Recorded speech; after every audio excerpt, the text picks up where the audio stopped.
Good evening. Welcome to another edition of EduTV. I'm your host, Greg Perkins, and today I'm with one of my favorite people because of the way that he treats other people. He's a very nice guy. Here with Mr. Harris Rosen, and today we also have a guest interviewer, Mr. Charles Winslow with Well Travel. So we have a special treat today. These two gentlemen are graduates of Cornell University, so they're going to spend some time, and we're going to talk about some of the good things that Mr. Rosen has going on here in Orange County.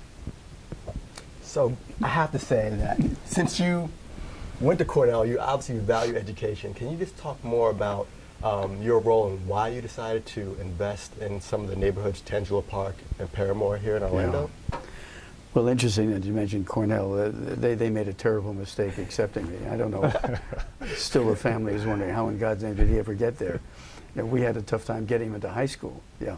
Anyway, so went to Cornell, spent 4 years there, then into the Army for 3 years and a couple of months, and then back into sort of civilian life. And my grandparents came from Russia and from Austria, and they settled, as did so many hundreds of thousands of others who came from overseas, from Eastern Europe, from Italy, from Ireland, on the Lower East Side of Manhattan. And that's where I grew up. It wasn't exactly a gated community, but that's where immigrants, hundreds of thousands of immigrants lived in settlement houses. And so I was born and raised there with my brother. And my parents would, on occasion, when I looked like I was not taking my homework seriously in a junior high school or high school, they would chide me and say, if you want to stay in the neighborhood for the rest of your life, keep fooling around. If you want to get out of the neighborhood one day, then take education a little bit more seriously. Now, they were a little bit more stern than I was, but my brother and I understood the message. And so we both did well in school, and I was a good swimmer in high school, one of the top in New York City. And I think that's what got me into Cornell. They clearly needed a backstroker. Yeah. And you had to pass the swim test to graduate from Cornell, too. I know that for sure. So that was pretty easy for you, right? Otherwise, my SAT scores were crappy. My grades were crappy. I don't know why they accepted, but anyway, they did. And so that was it. Education was something that my parents said was really critical. My brother wound up pre-med, then medical school at the University of Miami, and I went to Cornell and then in the Army, and then started my career. And I believe that my education at Cornell certainly helped tremendously. The ROTC program sort of got this young, wise ass from the Lower East Side to understand that what taking orders was all about, and to respond by saying yes, sir, and no, sir. It was tough to make that transition from a tough kid in the Lower East Side. But we did it. And education was the key. Absolutely. And so now you've translated that into more of the neighborhoods here that you felt needed some opportunity. Yeah, like listen, and that's a great transition. So here I am, long story, winding up here in Orlando, working for Disney. As the director of hotel planning, doing well, I thought, doing my job well, focusing laser-like on designing and then constructing the Disney properties. We opened in 1971, October, and I was expecting a pay increase. Based on a lot of hard work and the fact that the hotels were really doing well. And I was indeed called in, not by my boss, but my boss's boss, a fellow named Bob Allen, and sat down, and he said, Harris, you've done a really good job for us. And so in my mind, I'm saying, $5,000 more? 10, Right, 10, 10, right.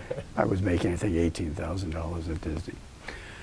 And then a word that I can close my eyes and still hear, but. And I'm saying, what does but have to do with this? But we don't think you'll ever really become a successful Disney executive. And boy, that was a shock. I didn't really fully comprehend. But I must confess that every once in a while the Lower East Side pops up, and I said something that was inappropriate. I said, sir, you said I won't ever become a Disney executive. Is it because my ears are too small? Didn't have Mickey's ears. Anyway, that was the end of my career at Disney because I didn't respect a rodent and a make-believe rodent. So that was just awful. So that was probably the third or fourth time I had been asked to leave a company since the Army.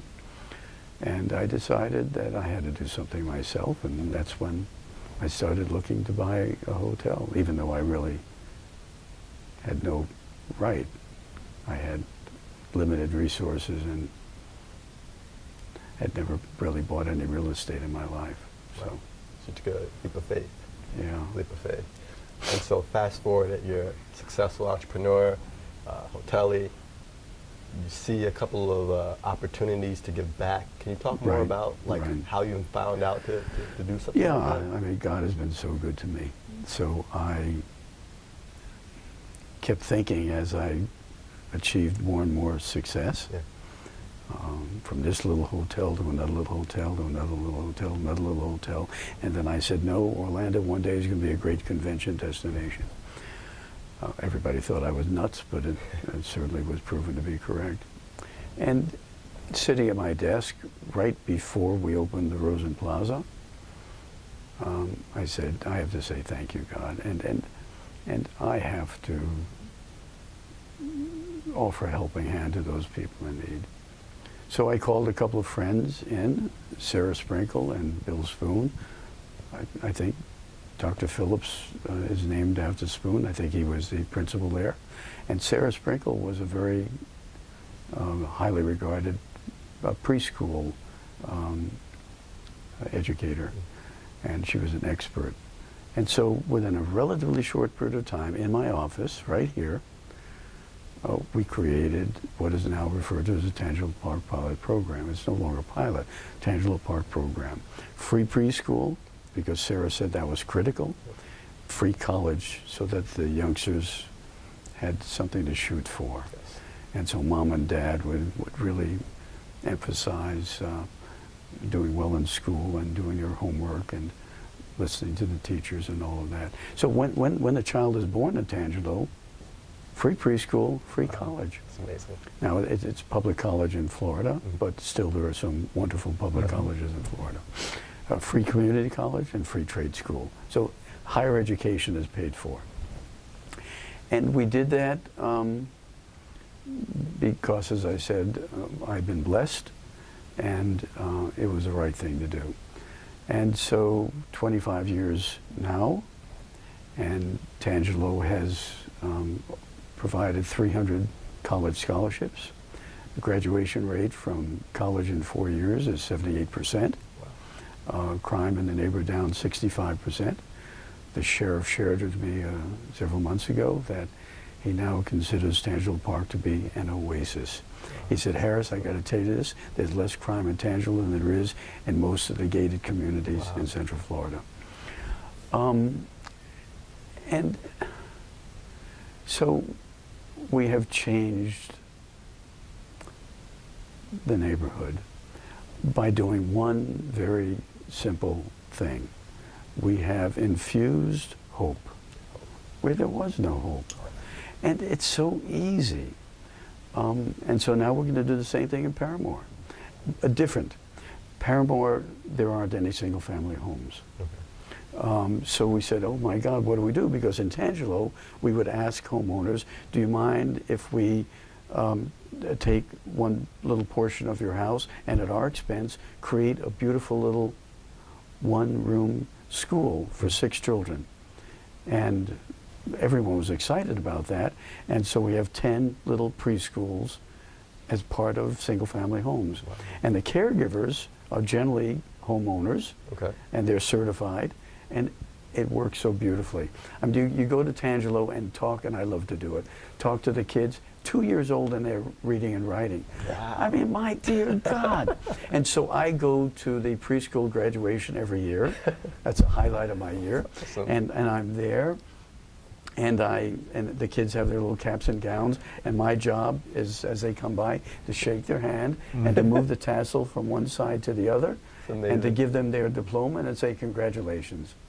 So it is just so incredibly wonderful, but the head start is really critical, and so they have a head start, and then on to community college, which I think in today's world financially makes the most sense. Yes. Or trade school, my dear God, electricians and plumbers and carpenters are earning 30, 40, 50 bucks an hour in today's world. So nothing wrong with learning a trade. Yes. I mean, college is great, but nothing wrong with learning a trade. Yep. So we take care of all of these youngsters, and some go into the military, which I understand and which is wonderful. So that's our little program. Paramore did not have the single-family homes, so together with Orange County Public Schools, we said, how do we make it work? And we discussed a new tax to generate funds to build a school in Paramore, and that the school would incorporate the preschool component. Nice. My responsibility financially and in terms of operations was the preschool component, and Orange County Public Schools would do kindergarten through 8th grade, and then all of the youngsters would go off to Jones. Already, I've provided, I think, somewhere around 25 to 29 full scholarships to the kids graduating from Jones. Wow. So they don't have to wait until the 2-year-olds grow up. They start right now. And we now have about 140 youngsters in the preschool, and we have the capacity to take 288. So we built enough, so as the neighborhood began to grow and more youngsters were starting school early, we would be able to accommodate them from the Paramore neighborhood. So I expect that the same good results in Paramore as we've had in Tangelo. The great sadness that I have, if one can be sad about any of this, is that no one else has replicated the program in America. And that's a good point. We have about 30 seconds left in this segment. No. So what I want to do, we're going to come back on the other side, and Mr. Rosen, we're going to start. I'm so sorry. No, you're fine. And we're going to start. Once you get me started on the subject, I don't shut up. Oh no, you're fine. and we're going to give you that opportunity to come back. Folks, we'll be right back with Mr. Harris Rosen. I'm so sorry. Flavor for the true beer drinker. Stop drinking beer water. Welcome back. I'm your host, Greg Perkins, EduTV, and boy, we're having a great conversation here with hotelier Mr. Harris Rosen and philanthropist. And one of his favorite things is education. And again, we have Charles Winslow, who's our guest interviewer today. So Charles, why don't you guys pick up from where we left off? So you were talking to us about what you're doing currently in Paramore and Right. Tangelo Park, the scholarships, which is amazing. I mean, one of the biggest things, at least from me growing up in New York, was getting an education and going to college. But you're giving these kids opportunity and hope Right. and the skills to get there. So Exactly. can you talk more about you're trying to expand, you're trying to get other people to do exactly what you're Exactly, doing? right. So I think we were talking about Paramore and how different it was. Yes. So we passed a tax to generate revenue for the school. Yep. With our help, the tax passed. And so we built a school. And now we have something we call PS8. In New York, public school 8, right? Yes, yes. PS 135, PS 140, PS 346. PS 8. Preschool through 8th grade. I don't know if there are any in America. Preschool. There Wow. are kindergarten through 8th grade, Yes. but I don't know if there are any preschool. Anyway, so that's how we did it. We didn't have the single family homes, so we built this beautiful school. And my hope and my dream and my prayer is that we will achieve the same success in Paramore that we have in Tangelo. And I did say that the great disappointment has been that no one else has replicated the program. And we've spoken, I won't name names, but we've spoken to some of the wealthiest individuals in America and some of the largest foundations in America. Nada, nada, nada. We don't understand. And that's why I did Paramore, because I said, we're not going to wait for anyone else to do this. We're going to do it ourselves. So my hope, my prayer, is that the PS8 will shine, and that people will come from all over America, from Baltimore, from Detroit, from Chicago, from the South Bronx, and they will take a look at what we have, and they will say, you know, let's do it in Brooklyn. That would be Here we great. go. Canarsie, do it in Canarsie. Yeah. Let's do it. Let's do it in Baltimore. Let's do it in Detroit. Let's do it in. I mean, could you imagine Yes. if we did this in Chicago? And it's not the government that we're looking for to finance it. Why? $23 trillion in the hole. Wow. Wealthy individuals have got to do it, Yes. and there are plenty of us to raise our hand and say, we love this country so much. It has done so many wonderful things for us. We want to give back. That's amazing. So let me say this. NFL, a totally different subject. God bless you can kneel. This is a free country. But I don't know if kneeling is going to solve the problem. So why don't we do this? Stadiums are generally in inner city. They're generally in underserved communities nearby. Players and owners get together and adopt that. And now you won't have to kneel anymore because you will be doing something really wonderful. You guys get together and create a Tangelo Park program wherever you are. Yes. Right. Your inspiration. Does that make for- sense? Does that make sense? It does. Sense. Your inspiration for giving and sharing. Okay. Obviously, you've done well. Where does that come from? What inspires you to give and to share with others? So you would have to look at a painting I did when I was 10 years old of my neighborhood, and you would understand. 3 blocks from where I lived, Little Italy, Chinatown, and the Bowery. So at 10 years old, my dad, because I had inherited some of my dad's artistic ability, he said, Harris, I want you to do a drawing and a painting of the neighborhood.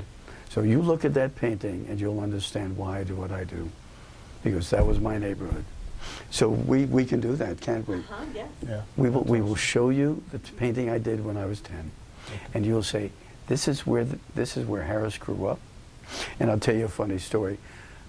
My brother and I are there going to the library, which is a couple of blocks away from home, and a big sightseeing bus pulled up, and people got out. And a couple of very nicely dressed ladies got out, and Ron and I were watching. And one said to the other, so this is how they live. And I didn't understand what they meant. What? Wow. Why would there be a sightseeing bus in my neighborhood? Wow. So we went home after we picked up our books, and we asked Mom, why would the lady say that? And she explained to us that not every neighborhood looked like this. Not every neighborhood had a place where thousands and thousands of homeless people lived under the elevated subway. That this was different. And so I think that it's really close to my heart. And you know, we want these youngsters to grow up with opportunities to improve themselves. And you've also expanded the scholarship program now to include Rollins College, which is a very prestigious college in Winter Park. Yes, So and talk about that. this was an interesting conversation we had right in this renting room. The president, I think is the president of Rollins, was sharing with us why he wanted more diversity. Okay. And we understand that. And so we asked how much was the tuition, and he said it was $60,000. And I said, for 4 years? He said, he said, no, for 1 year. And I said, well, I mean, how are we going to do that? And so we did work out a kind of a compromise where we're paying a little bit less than that. Okay. And he will provide 2 scholarships a year. So we might have 8 kids in Rollins within the next couple of years. Wow. I think we already have a couple applying. Very good. So it was a compromise, and I think it worked out very well. That's awesome. And can you just share maybe 1 or 2 testimonials from, you've been doing this for years, but have the kids ever come back to you and just talk to you about how much you changed their life or any So let me share this with you. About 4 or 5 years ago, we were having so many graduates. Yeah. that we said, well, let's have an alumni association. So we created an alumni association. So every year we have a banquet. And it's a very, very emotional kind of experience where youngsters stand up and tell us how their lives have changed, and a lot of tears. We have about a dozen youngsters who've gone on and got their graduate degrees, a couple who are physicians, a couple who are attorneys. I mean, look, here's what I know, not believe, but I know. There is as much intellectual talent in the most underserved communities in America as there is in the most affluent, gated communities. Wow.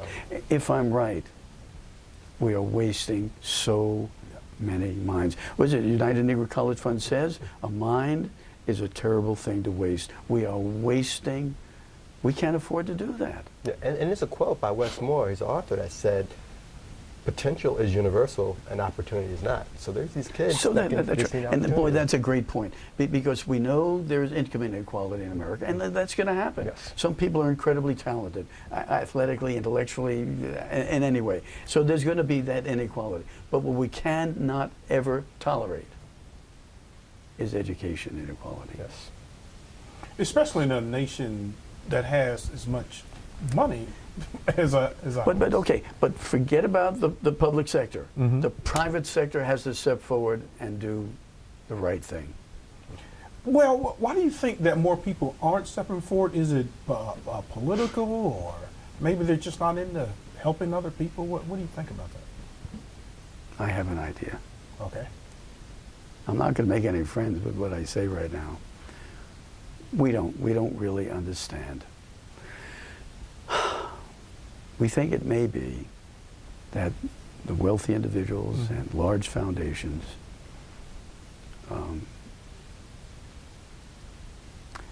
don't feel as though it is their idea and might not be as enthusiastic to do something that they haven't created themselves. That's kind of sort of self-serving, isn't it? When service is supposed to be what we're all about. I've just made a lot of enemies in what I just said. I don't know why. Okay. I don't know why. We can't think of any reason. Right.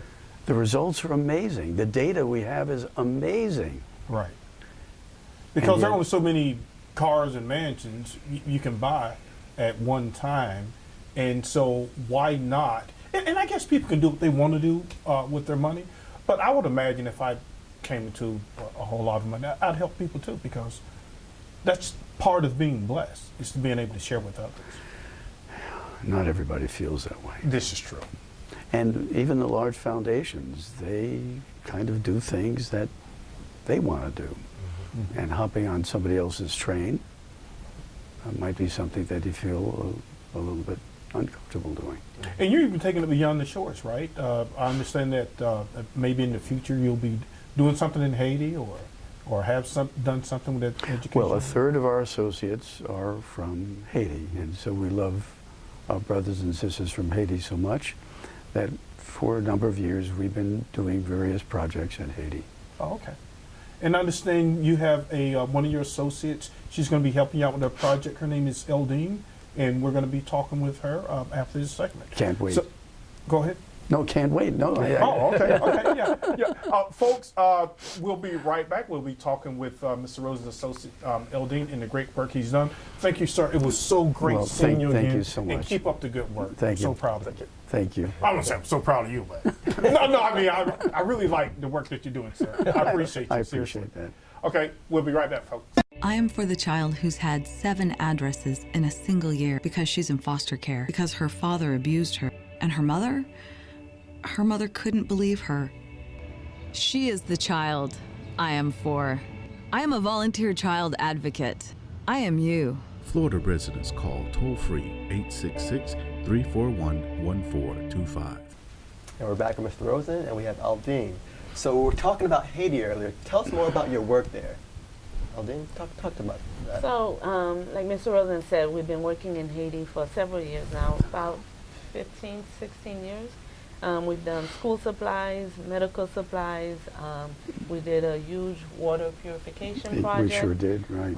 Where we donated a little bit over 300 water purification systems to different schools, orphanages, hospitals in rural areas throughout Haiti. Which was a huge initiative. Then we did the school, which Mr. Rosen, is very proud of. We built a beautiful school out in the country in Okai, which is in the southern peninsula of Haiti. Okay. And we have over 350 students enrolled in the school. Yeah, I rounded off to 400. Good around it. Which is growing, so it may be there, I don't know. That school now has become very popular, so they're having to kind of slow down on the enrollment. But it is a huge success, and the school was such a blessing. It came right Hurricane Matthew, and we called and said, open up the school as a shelter, and they did, and they saved over 150 families. Took shelter in the school that night.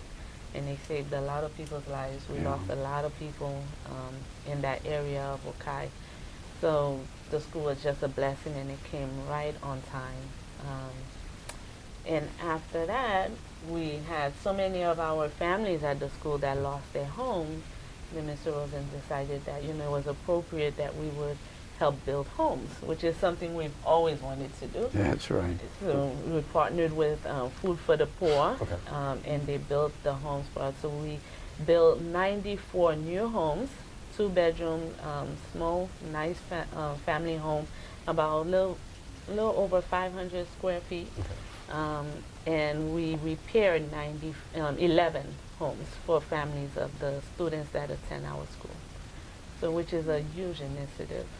Wow. So there's two things happening. You have the education, and now you're doing more of helping building these families' lives too. So can you talk more about your plans for the school? Are you planning on doing some new initiatives there, or expanding the school? Talk more about the education side of that.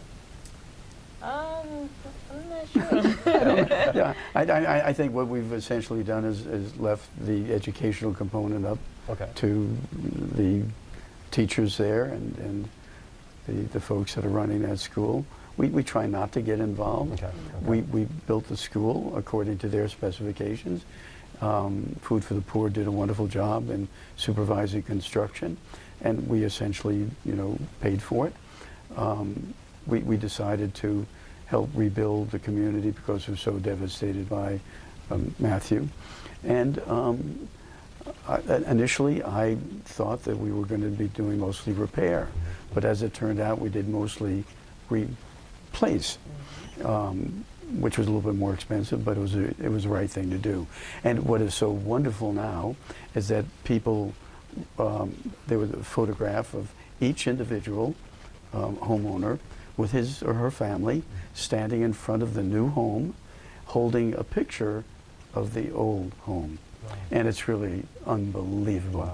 They are so proud of these beautiful new homes. And we've got solar panels, so there's some electricity inside.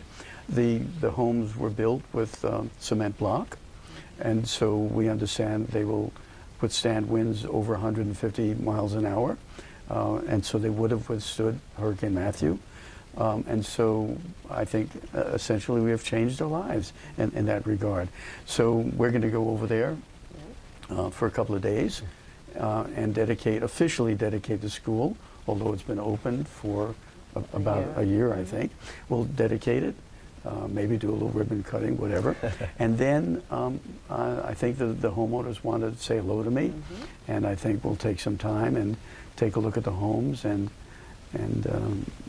I'm sure there'll be a lot of people saying thank you. So.